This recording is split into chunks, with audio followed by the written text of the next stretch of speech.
Наурыз көже қазақ халқының наурыз мейрамына арналған дәстүрлі тағамы. Баршаңызға қайырлы күн. Бүгін наурыз көженің жасалу жолын көрсетемін. Ол үшін бізге ет, кеспе,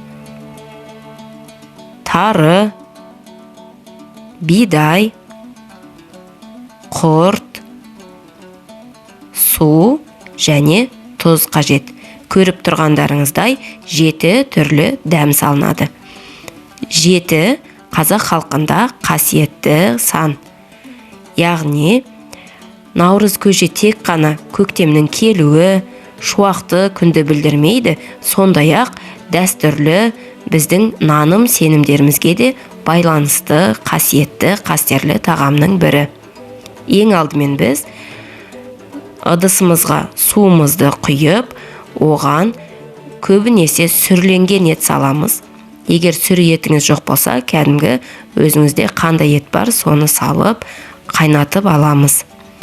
Қайнаған соң, бетінің көбігін алып, дәміне қарай тұзын саламыз. Етпен бірге бидайын да қосып жібереміз. Әрбір салынған тағам өзіндік ерекше қасиетке ие. Бидай молшылықтың, табыстың, тары тоқшылық пен байлықтың белгісі. Ал сүрі еттің құпиясы, біз сүрі етті әбден қыстан аман есен шығайық деп сақтаймыз.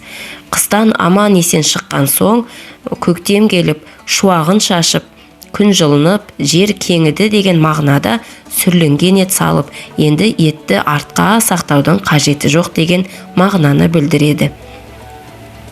Сонымен қоса, қазақтың ұлттық осы құртын қосамыз. Бұл бізге күш қуат береді, нәр береді.